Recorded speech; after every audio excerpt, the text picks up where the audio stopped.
I'm Dan Kurtz-Phelan, and this is the Foreign Affairs Interview. Let's not throw out the baby with the bathwater. The multilateral trading system is a global public good. Built in a tough and hard way over the past 75 years, it has delivered. It has its problems. One must admit that, and being a person from a developing country, I can see that. However, it has delivered. After World War II, an idea took hold. Economic interdependence between countries would help prevent war. But lately, faith in this idea has wavered, and terms like decoupling, friendshoring, and de-risking are dominating debates around trade in Washington and beyond. Dr. Ngozi Okonjo-Iweala, the Director General of the World Trade Organization and the first woman and African to serve in that role, disagrees with key elements of the new consensus.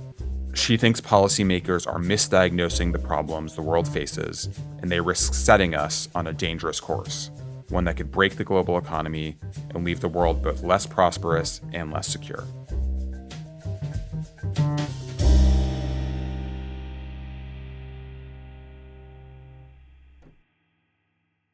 Dr. Ngozi, thank you so much for joining us and for the trenchant essay you contributed to our July-August issue. Thank you, Dan. I want to start with the point you open your essay on.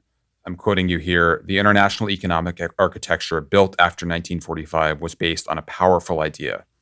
Economic interdependence is crucial, if insufficient, for global peace and prosperity. But economic interdependence is no longer seen as a virtue, it is seen as a vice. The new mantra is that what countries need is not interdependence, but independence, with integration limited at best to a small circle of friendly nations. What was the view of interdependence that would have held among most policymakers a few decades ago? And why has it changed? What is the new consensus and why have we gotten there?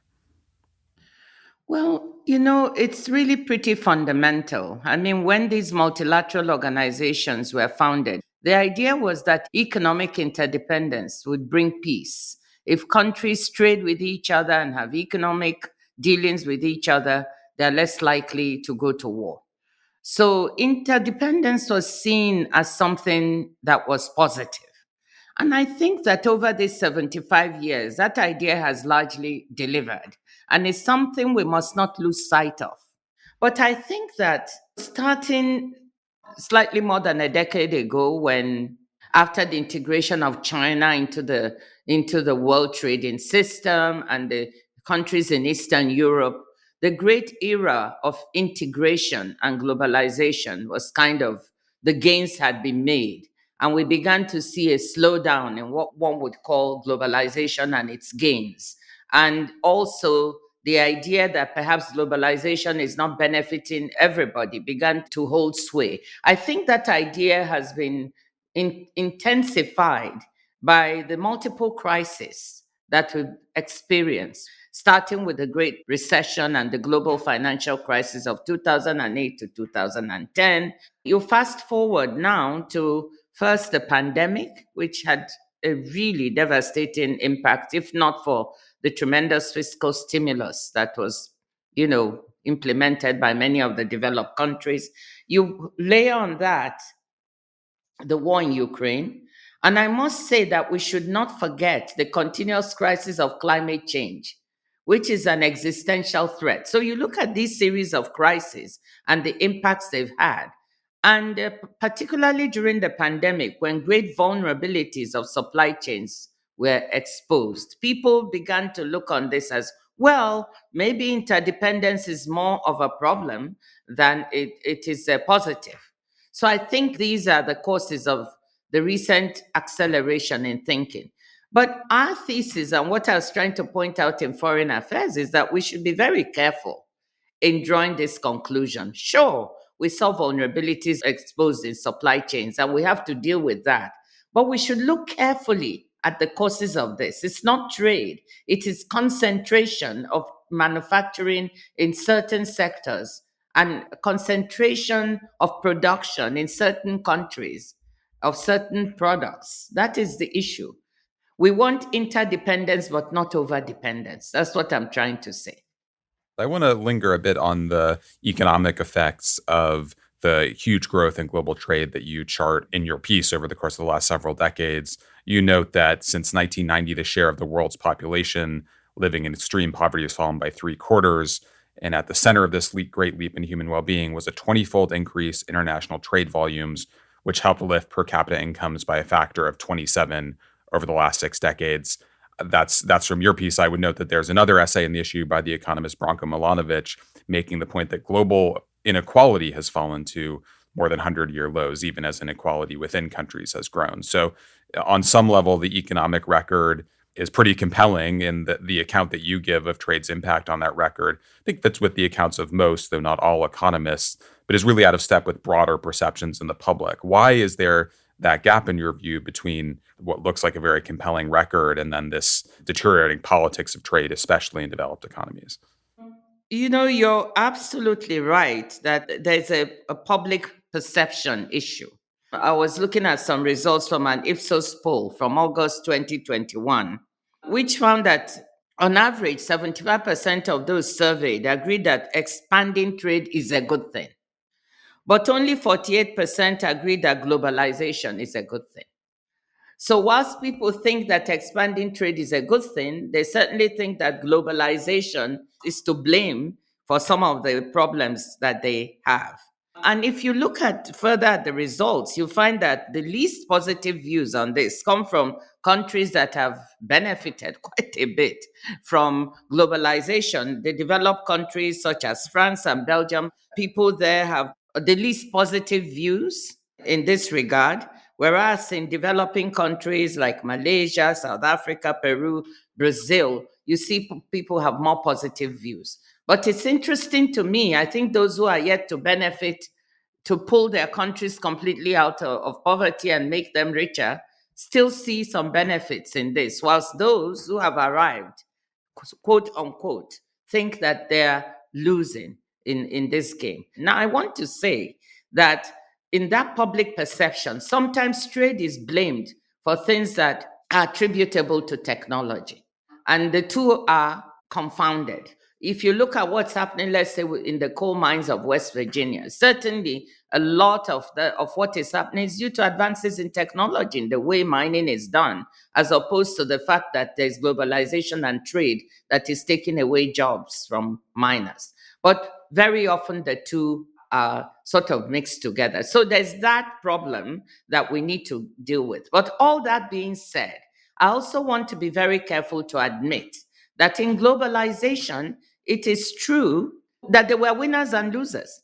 Poor people in rich countries who lost out, and poorer countries, developing countries who did not benefit.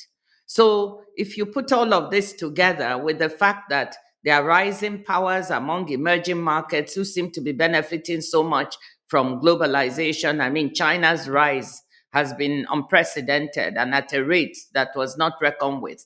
All this gives the impression that somehow the multilateral trading system is the problem. But my thesis is that some of that is true and has to be dealt with by reimagining globalization. It's not putting it away or throwing it out or turning your back on it, because the world has had more positives from it than negatives. But it is saying, how do we reimagine and reconfigure the next wave of globalization? And that's what we're talking about at the WTO. When you look back at China's entry into the WTO, do you see things that could have been done differently to address some of the shocks and some of the kind of particular challenges of this large non-market economy entering the WTO and entering the multilateral trading system? Well, let's put it this way. If you've quoted all the numbers, I don't have to repeat them, of how the global economy and the world has benefited at large from the integration of China and other countries into the multilateral trading system. I think that net, consumers in developed countries saw a huge disinflationary impact from the entry of China. Global supply chains were developed in a way that we had never seen them before. And although it didn't bring all countries into the trading system, and we're arguing we should do more of that, it certainly brought in more. So I think if you look at the impact, you will say that all around, both developed and developing countries benefited. But perhaps the pace at which this happened was not expected. And I'm sure there are certain things that could probably have been done better in the entry into the World Trading System. But I don't think we can say that China's entry into the World Trading System has resulted in a negative for the world. All the numbers show otherwise. How global poverty has fallen, how consumers have benefited. And the interesting thing is that what also does not show is how, when jobs in manufacturing disappear in one part, jobs that are created in services, for instance, are not taken account of. Trade also creates jobs in services.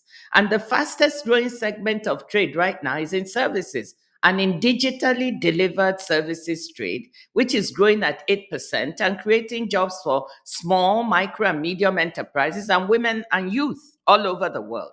That's the first point I want to make. The second point is that it also depends on what type of active labor market policies accompanied some of the changes and dislocations that happened when China integrated and the Eastern European countries into the trading system. The whole idea was that it was recognized, yes, that there would be changes. When you integrate new countries, things don't just stay the same. So the idea is that where there are losers, governments would have active labor market policies and social protection policies that would help to either protect people who are losing out or create new jobs and so on. But in many countries, that did not happen. Actually, if you look at some of the Scandinavian countries, whose spending on active labor market policies and social protection as a percent of GDP are much higher than, say, the US, you'll find that the dislocations experienced there by workers and so are much better cushioned. So I think some of those things could have been done better. Certainly, there would have been also a need to look at some of the agreements that were made, some of them before China joined the system, to see how do we shift these agreements in light of bringing in a huge economy like China. Some of these agreements were entered into before China came into the picture. There should have been a look to see, do we now need to review, revise, and redo these agreements in light of admitting it? Once agreements are made, they don't have to be cast in concrete forever. And I think the failure to review some of these and say, how do we revise them, may have been one of the things that could have been done better. And just to make sure I understand this, the problem there is that China subsidizes its industries at a scale that goes beyond what was typical in the trading system before it joined. Well, we have problems with subsidies everywhere, I have to say. Several members of the WTO feel that China may be subsidizing certain industrial activities and sectors in a manner that disadvantages other members. China itself feels that other members are subsidizing agriculture in manners that are also not competitive. So all our members have complaints about subsidies of one sort or the other. And that is why at this moment we embarked on an exercise that is looking at subsidies. And of course, we have new industrial subsidies coming in now by some of our developed country members. So we're trying to look at these subsidies issues across the board: industrial subsidies, agricultural subsidies, green subsidies, to try and see how do we make sense of this all? How does this accord with the agreements and the rules that we have? And how do we stop or manage what may turn out to be distortionary approaches that could be detrimental to developing countries, for instance, who don't have the fiscal wherewithal to compete when you have a subsidy race? We do hope it doesn't go into a kind of subsidy race, whether it's in industry, green, or agriculture. When you talk about industrial subsidies, I assume one thing you're referring to there is the Inflation Reduction Act in the United States that was passed about a year ago. What's the state of discussions about preventing a race to the bottom with subsidies, with everyone trying to kind of outdo one another and that becoming its own kind of protectionist spiral? Well, what we've tried to encourage among our members, when some members, Japan, the EU, Korea, and others, felt that perhaps some of the subsidies in the Inflation Reduction Act may be anti-competitive or distortionary, we did urge a dialogue with the United States. We prefer when our members can talk to each other. when they have problems. We do have committees here at the WTO where we can exchange views. It's one of the good things about the WTO that people really don't know, that it offers a forum in these committees or fora where members can come together and put their complaints on the table, exchange information and views. Now, I have to say that one has to be very clear. There are no WTO rules that are against trying to get to net zero by 2050 and reducing carbon emissions and trying to go green. This is something we all want. And it's laudatory when we see some of our members trying to go in that direction. I think the question is how? What are the modalities for doing it? And how do other members see this in comparison with what they are trying to do? So we did urge members to talk to each other, to try to come to some arrangement or agreement that would not make them feel that this is being anti-competitive. And I believe this has happened in a reasonable way. You've seen the EU dialoguing with the US, you've seen Korea and Japan, and various accommodations and have been made or are being made between these members to try and see if they can reach an agreement that both sides can live with. Serving as Director General of the World Trade Organization has never been an especially easy job, but it strikes me that it's probably harder than it's ever been, or at least harder than it's been in many decades since you took over.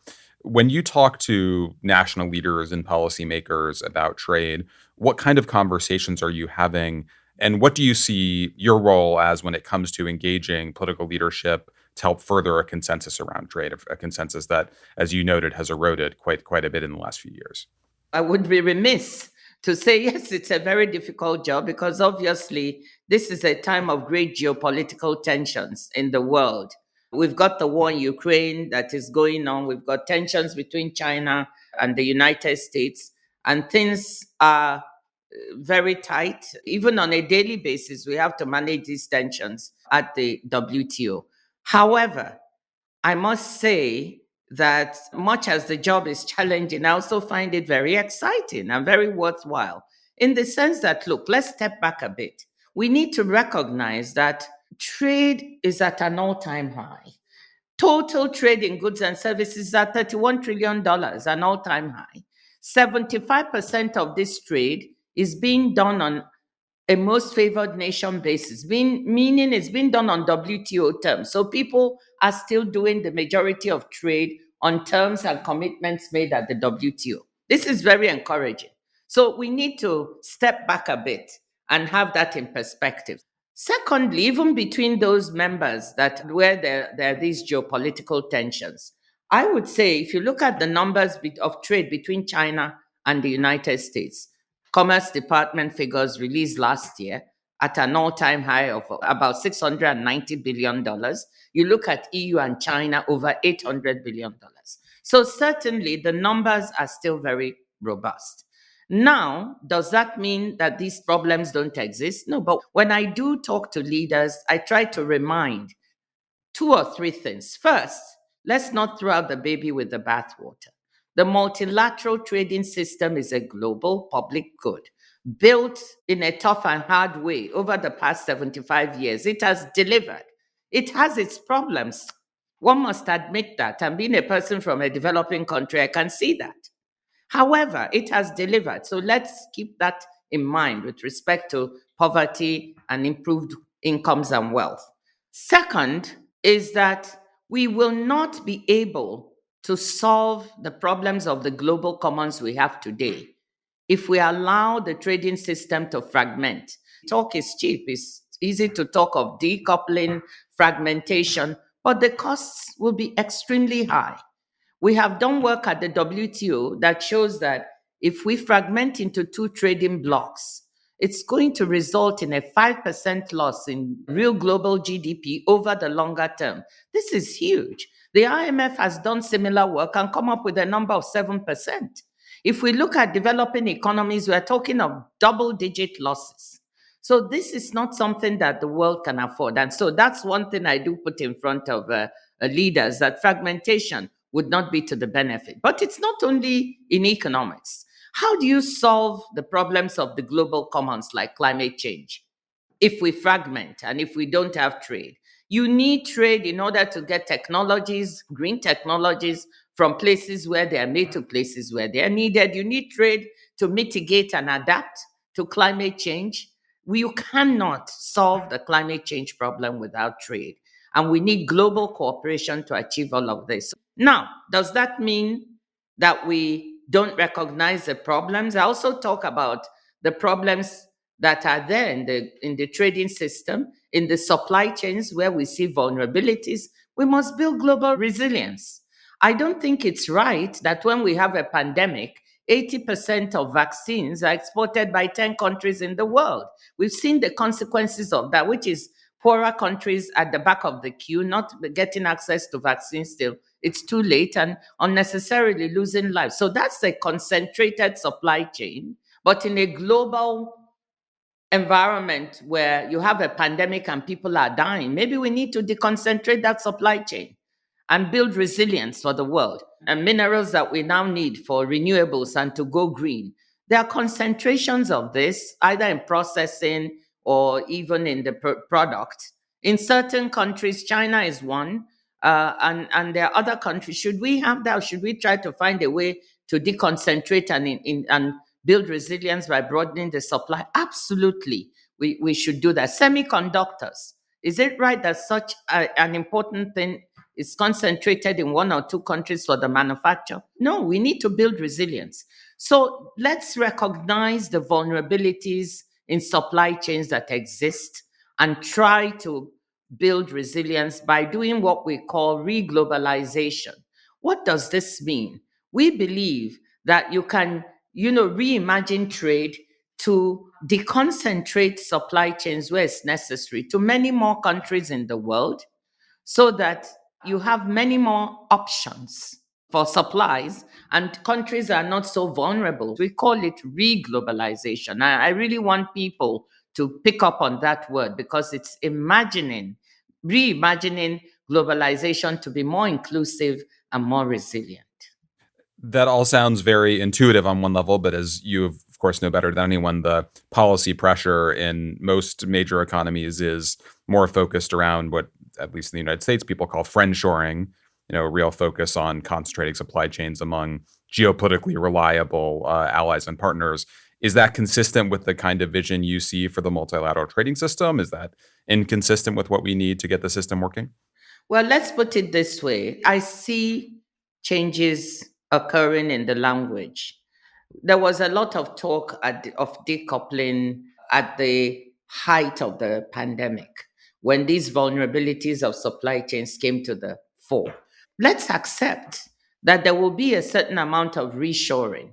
That will be inevitable, whether it be in semiconductors or other high technology products. So there are some emerging trends.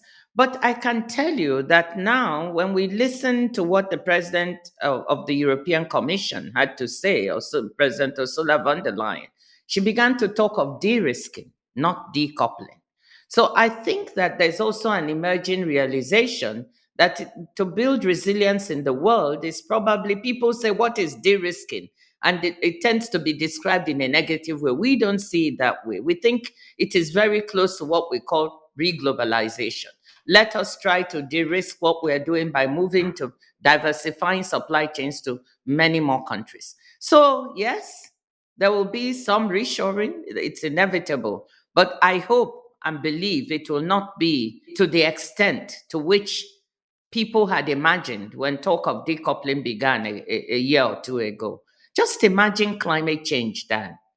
If you reshore everything and you have the kind of events we are having, how does that help? You make yourself more vulnerable, not less. When you friendshore, fine, but your friend today might not be your friend tomorrow. So what does that mean? I think this concept of building resilience by diversifying supply chains is a much more solid basis. This re-globalization is a much more solid basis on which to build. We'll be back after a short break. The APEC CEO Summit is returning to the United States. The most influential meeting of world leaders and business executives in the Asia Pacific will convene in San Francisco from November 14th to 16th to focus on creating economic opportunity for the region.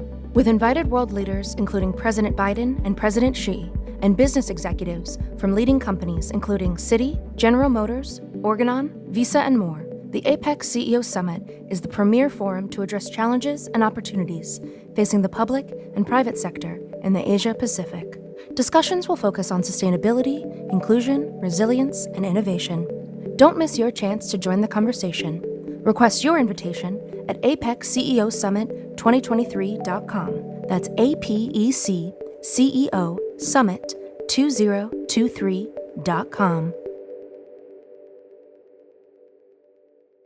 It seems very hard for the multilateral trading system to move forward as long as the two biggest economies in the world, the United States and China, aren't working constructively with one another. What are the limits of what can be done with or without those two big economies, given the state of relations between them?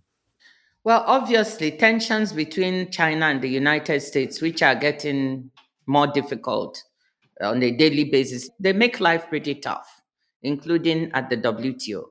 However, you know that at the WTO, any one member, it's a consensus-based organization, so it's not just the US or China.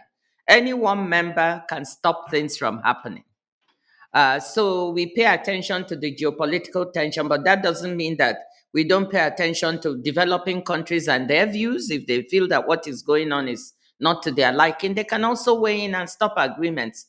But the point I want to make to you is, in spite of these tensions, the WTO is actually the one multilateral where the United States and China have been able to work together to deliver an agreement. And I think that this is something that needs to be brought to the knowledge and consciousness of many. For the first time, with China around the table, the US around the table, the EU, India, South Africa, African countries, and Pacific countries, we were able to deliver a multilateral agreement, the Fisheries Subsidies Agreement, which for the past 20 years, this organization has not been able to negotiate and deliver. So I'm proud of our members that they were able to put aside their differences for the common good. They realized that, look, this is an issue of sustainability of our oceans and fisheries. This is for mankind, and we need to come together, put aside our differences, and agree. They did it. And we continue to have the US and China have a productive relationship at the WTO in spite of the tension. So I do want to submit that this organization, this multilateral, is one of the few places where the US and China are actually working together. You noted that developing countries have become greater champions of trade and globalization than most rich world economies. Now you have the North, turning inward and against trade, whether that's Brexit or US policy, while much of the global South is embracing globalization and openness and integration. What happened and what will it take in your view for the developing world and developing world leaders to bring developed countries back to the table and drive further progress?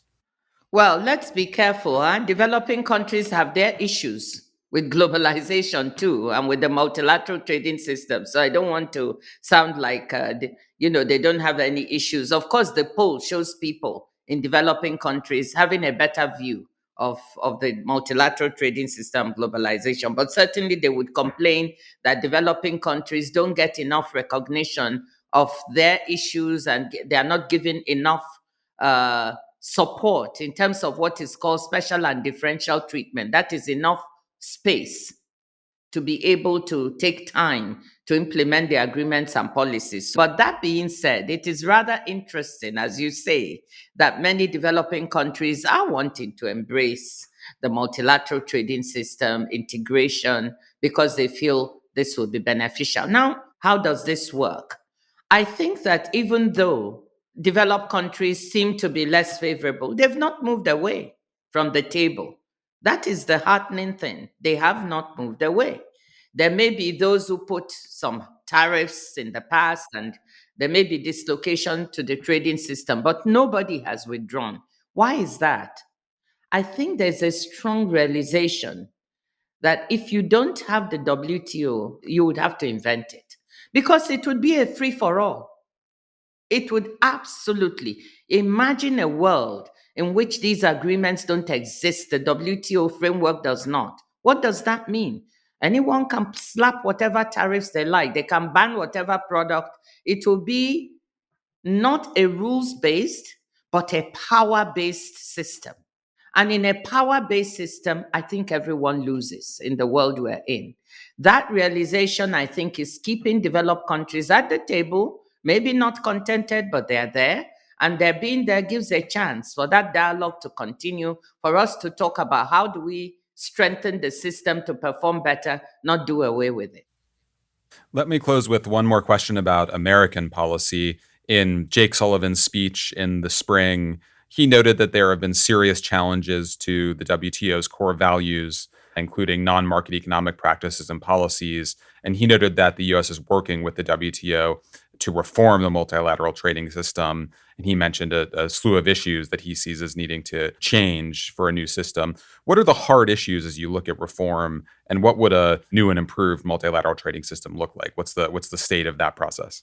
Well, I think a new and improved multilateral trading system, we've talked about elements of what I think it should do. It should include diversifying these supply chains and re-globalizing, bringing those who have been left out. That's certainly an important element. But at the WTO, it would include dealing with legacy issues, trying to solve problems that have been festering for a long time, agreements that have not been made in agriculture, for instance. We're in a world in which food security is one of the overriding issues that we're dealing with. High food prices, inflationary prices since the war in Ukraine has been an issue, especially for poor countries. Yet, we have an agriculture agreement that has been under negotiation for the past 22 years, trying to make a breakthrough in making agricultural trade fairer and more beneficial for all. That certainly, getting to grips with that legacy issue is crucial to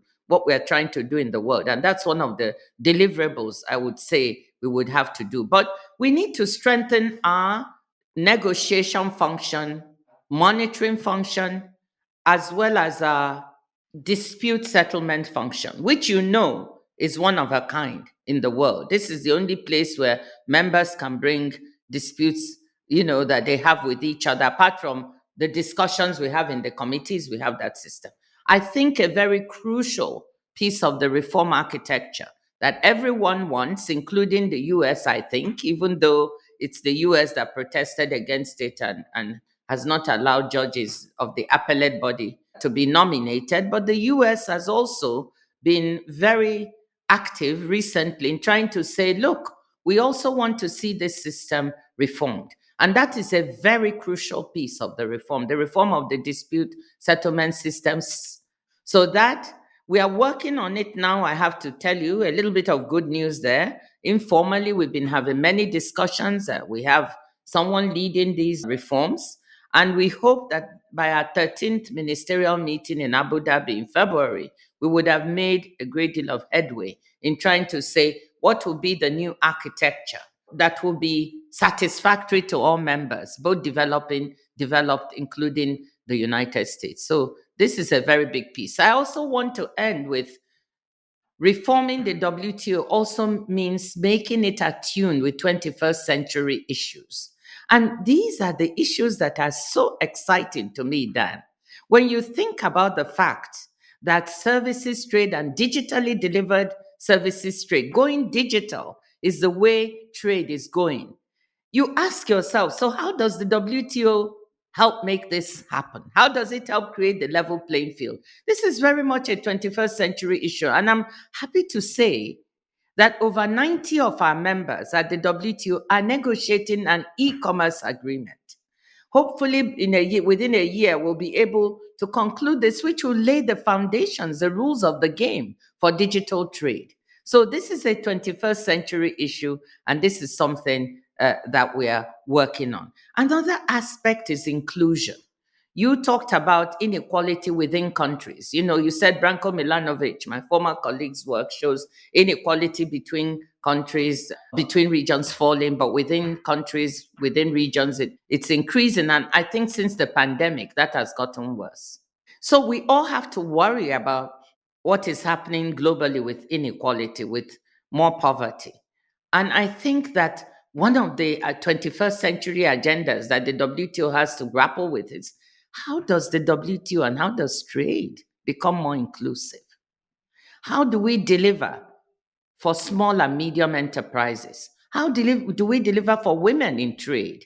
How do we get them more included? We know that women who export earn almost 3 times more than those who sell domestically. This is an incentive for us, for the WTO, to look at rules and means and supply side interventions that can help us lift up women. So this is another 21st century issue that I'm very excited about. And I could go on. The biggest one is climate change.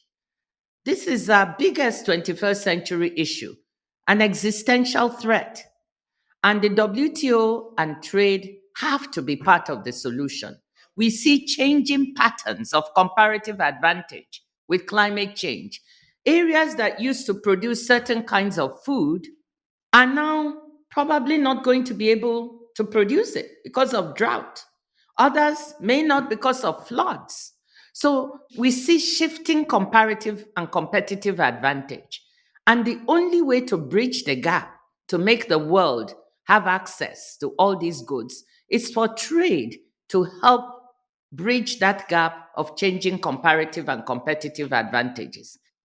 What's the right way for national security interests to be factored into that? That's an increasing focus of policymakers, but there certainly seems some risk that this expanding definition of national security could threaten to blow up the whole system. What's the right way to understand how those concerns should fit into this picture? Well, of course, national security issues speak directly to what we're trying in reforming the dispute settlement system, because part of the problem the United States has is the interpretation that has been made in past rulings on the issue of national security.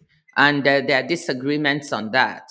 And I think this is an area where dialogue is certainly going to be needed among members to see whether the way it's been defined in the past with respect to dispute settlement is still valid, needs to be changed. How do we do that? What do we mean, in order not to turn it into an arena in which for everything people say we cannot do this or we can't stick with agreements because of national security issues. There are certainly very valid national security reasons, and countries are best able to determine their national security wants, needs, and concerns.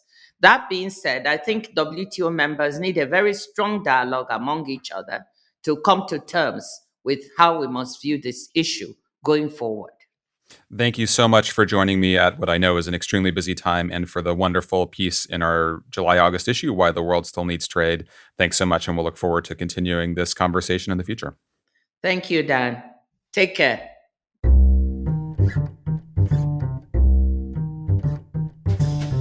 Thank you for listening. You can find the articles that we discussed on today's show at foreignaffairs.com. The Foreign Affairs interview is produced by Kate Brannon, Julia Fleming-Dresser, and Molly McEnany. Special thanks also to Grace Finlayson, Caitlin Joseph, Nora Revenaugh, Asher Ross, Gabrielle Sierra, and Marcus Zachariah. Our theme music was written and performed by Robin Hilton. Make sure you subscribe to the show wherever you listen to podcasts. And if you like what you heard, please take a minute to rate and review it. We release a new show every other Thursday. Thanks again for tuning in.